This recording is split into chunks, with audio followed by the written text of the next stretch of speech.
ಸ್ನೇಹಿತರೆ ನಮಸ್ಕಾರ. ಈ ವಿಡಿಯೋದಲ್ಲಿ ನಾವು ಒಂದು ವಿಷಯ ತಗೊಂಡಿದ್ದೇನೆ. ಅದು ನನಗೆ ಒಂದು ಹೇಳಿಕೆ ನೀಡಬೇಕು ಅಂತ ಅನ್ನಿಸ್ತು. ಏನು ಅಂದರೆ ಯುಕ್ತಿ ಇರಲಿ ಕುಯುಕ್ತಿ ಇಲ್ಲದಿರಲಿ ಅಂತ.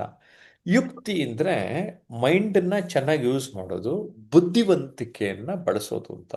ಆದರೆ ಕೆಲವರು ಏನು ಮಾಡ್ತಾರೆ ಅಂದರೆ ಆ ಬುದ್ಧಿವಂತಿಕೆಯನ್ನು ಸಕಾರಾತ್ಮಕತೆಯ ಬದಲು ನಕಾರಾತ್ಮಕತೆಯ ಕಡೆಗೆ ಬಳಸ್ತಾರೆ. ಅದು ಬೇಡ ಅಂತ ಹೇಳೋಕ್ಕೋಸ್ಕರ ಈ ವಿಚಾರನ ನಮ್ಮ ಆನ್ಲೈನ್ ಪಾರ್ಟಿಸಿಪೆಂಟ್ಸು ಮತ್ತು ನಿಮಗೇನು ಅನ್ನಿಸ್ತು ಅಂತಲೂ ಕೇಳ್ತಾ ಇದ್ದೇನೆ. ಯುಕ್ತಿ ಬಳಸೋಣ, ಸಕಾರಾತ್ಮಕ ವಿಚಾರಗಳಿಗೆ ಬಳಸೋಣ, ನಕಾರಾತ್ಮಕ ವಿಚಾರಗಳಿಗೆ ಬೇಡ.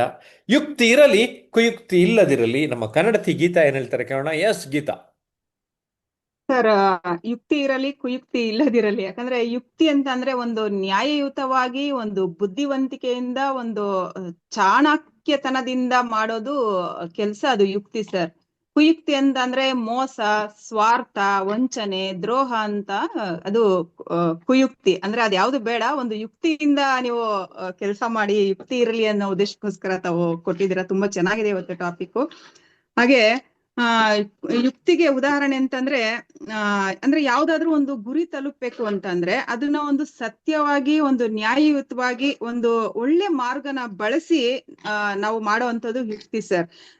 ಸಮಸ್ಯೆಗಳನ್ನ ಬಗೆಹರಿಸ್ಬೇಕಾದ್ರೆ ನಾವೊಂದು ಕೆಲವರು ಕುಯುಕ್ತಿನ ಉಪಯೋಗ ಮಾಡ್ತಾರೆ. ಆ ಕುಯುಕ್ತಿ ಮಾಡದೇನೆ ಒಂದು ಶಾಂತಿಯ ರೀತಿ, ಒಂದು ಸಮಾಧಾನದ ರೀತಿ, ಒಂದು ಆಲೋಚನೆ ಹಾಗೂ ಬುದ್ಧಿವಂತಿಕೆ ಹಾಗೂ ತಿಳುವಳಿಕೆಯಿಂದ ಮಾಡೋದೇ ಒಂದು ಯುಕ್ತಿ. ನಾನು ಯಾರೋ ಒಬ್ರನ್ನ ಕೇಳ್ತಾ ಇದ್ದೆ, ನನ್ಗೆ ಏನಾದ್ರೂ ಒಂದು ಕೆಲಸ ಮಾಡ್ಬೇಕು, ಏನಾದ್ರು ಅಂತ ಗೊತ್ತಾಗ್ಲಿಲ್ಲ ಅಂತಂದ್ರೆ ನಾನು 1 ದಿವಸ ಅಥವಾ 2 ದಿವಸ ಮೌನವಾಗಿದ್ಬಿಡ್ತೀನಿ, ಆಮೇಲೆ ಸಮಸ್ಯೆ ಅದೇ ಬಗೆಹರಿಯುತ್ತೆ ಅಂತ. ಅದು ಒಂಥರ ಯುಕ್ತಿ ಅಂತ ಹೇಳ್ಬಹುದು ಸರ್. ಅದು ಕುಯುಕ್ತಿ ಆಗೋದಿಲ್ಲ. ಯಾಕಂದ್ರೆ ಅದು ಅವ್ರ ಮೌನ ಯಾರಿಗೂ ತೊಂದರೆ ಕೊಡುವಂತದಲ್ಲ. ಹಾಗಾಗಿ ಯುಕ್ತಿ ಅಂತ ಹೇಳ್ಬಹುದು ಅದನ್ನ. ಮತ್ತೆ ನ್ಯಾಯ, ನೀತಿ, ಧರ್ಮದಿಂದ ನಡಿಬೇಕಾಗುತ್ತೆ. ಮತ್ತೆ ಕುಯುಕ್ತಿಗೆ ಉದಾಹರಣೆ ಅಂತಂದ್ರೆ ಗುರಿ ತಲುಪುವಾಗ, ಇವಾಗ ನಾವೇನೋ ಒಂದು ಗುರಿ ತಲುಪಬೇಕಾಗುತ್ತೆ. ಅದರಲ್ಲಿ ಕೆಲವ್ರಿಗೆ, ನಮ್ಮ ಜೊತೆ ಇರೋರಿಗೆ ಮೋಸ ಮಾಡುವಂತದ್ದು, ಸುಳ್ಳು ಹೇಳಿ ಗುರಿ ತಲುಪುವಂತದ್ದು ಕೆಲವ್ರು ಮಾಡ್ತಾ ಇರ್ತಾರೆ. ಅದ್ ಯಾವತ್ತು ಅದು ಒಳ್ಳೇದಲ್ಲ ಸರ್. ಹಾಗಾಗಿ ನಾವು ಒಂದು ಸರಿಯಾದ ಮಾರ್ಗದಲ್ಲಿ ನಡಿಬೇಕು. ಮತ್ತೆ ಯಾರಿಗೂ ಒಂದು ದಾರಿ ತಪ್ಪಿಸ್ಬಾರ್ದು, ಹಾಗೆ ಒಂದು ದುರುಪಯೋಗ ಮಾಡ್ಕೊಬಾರ್ದು. ಯಾವುದೇ ಒಂದು ಕೆಲ್ಸ ಆಗ್ಲಿ ದುರುಪಯೋಗ ಮಾಡ್ಕೊಳ್ಳದೆ ಒಂದು ನ್ಯಾಯಯುತವಾಗಿ ನಡ್ಕೊಳ್ಬೇಕಾಗುತ್ತೆ. ಇನ್ನು ಕೆಲವ್ರು ಮಾಡ್ತಾರೆ ಸರ್, ನಮ್ ಮುಂದೆ ಚೆನ್ನಾಗೇ ಇರ್ತಾರೆ, ಬೆನ್ನಿಂದೆ ಚೂರಿ ಹಾಕುವಂತ ಕೆಲಸ ಮಾಡ್ತಾ ಇರ್ತಾರೆ. ಹಾಗಾಗಿ ಅದು ಸಹ ಒಂದು ಯಾವ್ದೋ ಒಂದು ಮೂವಿಲಿ ಡೈಲಾಗ್ ಇದೆ ಸರ್, ಕಣ್ಣಲ್ಲಿ ಕಣ್ಣಿಕ್ಕಿ ಗುಂಡು ಹೊಡಿಯೋರ್ನ ನಾನು ನಂಬ್ತೀನಿ, ಬೆನ್ನಿಂದೆ ಚೂರಿ ಹಾಕೋರ್ನ ನಂಬಲ್ಲ ಅಂತ. ಹಾಗಾಗಿ ಕಣ್ಣಲ್ಲಿ ಕಣ್ಣಿಟ್ಟು ಬೇಕಾದ್ರೆ ಗುಂಡಿಗೆ ಗುಂಡು ಹೊಡಿಬಹುದು ಸರ್, ಅಂತವ್ರನ್ನ ನಂಬೋದು. ಯಾಕಂದ್ರೆ ಅವರು ಧೈರ್ಯವಾಗಿ, ನ್ಯಾಯಯುತವಾಗಿ, ಡೈರೆಕ್ಟ್ ಆಗಿ ಮಾಡ್ತಿರ್ತಾರೆ. ಆದ್ರೆ ಕೆಲವ್ರು ಇರ್ತಾರೆ ಹಿಂದೆಯಿಂದ ಬೆನ್ನಿಂದೆ ಚೂರಿ ಹಾಕೋರು, ಅದು ಯಾವತ್ತು ಕುಯುಕ್ತಿ ಆಗುತ್ತೆ. ಅದು ಯಾವತ್ತು ಮಾಡಕ್ ಹೋಗ್ಬಾರ್ದು. ಹಾಗೆ ಅದೆಲ್ಲ ಒಂದು ಕ್ಷಣಿಕ ಅಷ್ಟೇ. ಹಾಗಾಗಿ ಈ ಉದಾಹರಣೆ ಕೊಡ್ಬೇಕು ಅಂತ ಅಂದ್ರೆ ಕುಯುಕ್ತಿಗೆ ಈ ಶಕುನಿ, ದುಶ್ಯಾಸನ, ರಾವಣ ಇವರೆಲ್ಲ ಒಂದು ಕುಯುಕ್ತಿ. ಅಂದ್ರೆ ಅವರು ಎಲ್ಲದ್ರಲ್ಲೂ ಸರಿ ಇದ್ರಾದ್ರೆ ಒಂದೊಂದು ವಿಚಾರದಲ್ಲಿ ಕುಯುಕ್ತಿ ಮಾಡ್ತಾರಲ್ಲ, ಅದನ್ನ ಅವ್ರಿಗೆ ಹೋಲಿಸ್ತಾರೆ. ಮತ್ತೆ ಯುಕ್ತಿಗೆ ರಾಮ, ಕೃಷ್ಣ ಇಂಥವ್ರನ್ನೆಲ್ಲ ಯುಕ್ತಿಗೆ ಅಂದ್ರೆ ಉದಾಹರಣೆ ತಗೊಂತಾರೆ ಸರ್. ಹಾಗಾಗಿ ನಾವು ಯಾವುದೇ ಒಂದು ಕೆಲಸ ಮಾಡ್ಬೇಕಾದ್ರೂ ಯುಕ್ತಿಯಿಂದ ಮಾಡ್ಬೇಕಾಗುತ್ತೆ. ಕುಯುಕ್ತಿ ಯಾವತ್ತೂ ಒಳ್ಳೇದಲ್ಲ, ಅದು ಕ್ಷಣಿಕ ಮಾತ್ರ ಅಂತ ಹೇಳಕ್ ಇಷ್ಟಪಡ್ತೀನಿ ಸರ್. ಯಾರು ನೋಡ್ಲಿಲ್ಲ ಅಂದ್ರೂ ಭಗವಂತ ನೋಡ್ತಿರ್ತಾನೆ. ಹಾಗಾಗಿ ಪ್ರತಿ ಒಂದು ಕೆಲಸದಲ್ಲೂ ಯುಕ್ತಿಯಿಂದ ಮಾಡಿ, ಕುಯುಕ್ತಿ ಬೇಡ ಅಂತ, ಕುಯುಕ್ತಿ ಇಲ್ಲದಿರ್ಲಿ ಅನ್ನೋದು ಕೊಟ್ಟಿದ್ದೀರಾ. ಧನ್ಯವಾದ sir. Thank you. S Geetha, ತುಂಬ ಚೆನ್ನಾಗಿ ಹೇಳಿದ್ರಿ. ವಂಗೆಮ್ಮ ಏನು ಹೇಳ್ತಾರೆ ಕೇಳೋಣ. ನಮಸ್ತೆ ಸರ್. ಯುಕ್ತಿ ಮತ್ತು ಕುಯುಕ್ತಿ. ಮನುಷ್ಯನ್ಗೆ ಯುಕ್ತಿ ಇದ್ದಾಗ ಮಾತ್ರ ಅವನ ಜೀವನದಾಗ ಒಂದು ಉನ್ನತ ಸ್ಥಾನವನ್ನು ಪಡಿಬಹುದು. ಕುಯುಕ್ತಿ ಅಂತಂದ್ರೆ ಅವನಲ್ಲಿ ಇರೋಂತ ಕೆಟ್ಟ ಬುದ್ಧಿ ಬಿಟ್ಟು ಅವನು ಒಳ್ಳೆ ಮಾರ್ಗದಲ್ಲಿ ನಡಿಬೇಕು, ಅವ್ನು ಸಕಾರಾತ್ಮಕದಲ್ಲಿ ನಡಿಬೇಕು. ಯಾವತ್ತು ನಾವು ಸಕಾರಾತ್ಮಕದಾಗಿ ಕೆಲಸವನ್ನು ಪ್ರಾರಂಭ ಮಾಡ್ತೇವೋ, ಒಳ್ಳೆ ರೀತಿಯಿಂದ ಆ ಕೆಲಸವನ್ನು ಪ್ರಾರಂಭ ಮಾಡಿದಾಗ ಅದನ್ನ ಕೆಲಸವನ್ನು ನಾವು ಸಕ್ಸಸ್ಫುಲ್ ಆಗಿ ಕಾಣಬಹುದು ಸರ್. ನಮ್ಮ ಗುರಿಗಳಾಗ್ಬೋದು, ಹಾಗೆ ನಮ್ಮ ಯಾವುದೇ ಒಂದು ಕೆಲಸಗಳಾಗಿರ್ಬೋದು ಸರ್, ಅದನ್ನು ನಾವು ಒಳ್ಳೆ ರೀತಿಯಿಂದ ನಾವು ಪ್ರಾರಂಭ ಮಾಡ್ಬೇಕು. ನಾವು ತಲೆ ಒಳಗೂ ನಾವು ಕೆಟ್ಟ ವಿಚಾರ ಇಟ್ಕೊಂಡು ಅದನ್ನ ಪ್ರಾರಂಭ ಮಾಡಿದ್ರೆ ಅದು ಅರ್ಧಕ್ಕೆ ಸ್ಟಾಪ್ ಆಗುತ್ತೆ ಸರ್. ಇವಾಗ ನಾವು ಯಾವ್ದೋ ಒಂದು, ಈಗ ನಿಮ್ ಕ್ಲಾಸ್ ತಗೊಳ್ಳಿ ಸರ್, ನಾವು ನಿಮ್ ಕ್ಲಾಸ್ ಈಗ ಜಾಯಿನ್ ಆಗ್ಬೇಕಂದಾಗ ನಮ್ಗೂ ಒಂದು ಒಳ್ಳೆ ಉದ್ದೇಶದಿಂದ, ಒಳ್ಳೆ ಸಕಾರಾತ್ಮಕದಿಂದ ಈ ಕ್ಲಾಸಿಂದ ನನ್ಗೆ ಯೂಸ್ ಆಗುತ್ತೆ, ಕ್ಲಾಸ್ನಿಂದ ನನ್ಗೆ ತುಂಬಾ ಒಳ್ಳೇದಾಗಿ ನಾನು ಇದು ಕಲ್ತಿಂದ ನನ್ಗೆ ತುಂಬಾ ಒಳ್ಳೇದಾಗುತ್ತೆ ಅಂತ ನಾನು ಈ ಕ್ಲಾಸ್ನ ಜಾಯಿನ್ ಆದ್ರೆ ಅದನ್ನ ನನ್ನನ್ನು ಒಳ್ಳೆತನಕ್ಕೆ ಅದು ತಗೊಂಡ್ ಹೋಗ್ಬೋದು, ನನ್ನ ಒಳ್ಳೆ ವ್ಯಕ್ತಿತ್ವವನ್ನು ನಾವು ಕಾಣಬಹುದು ಸರ್.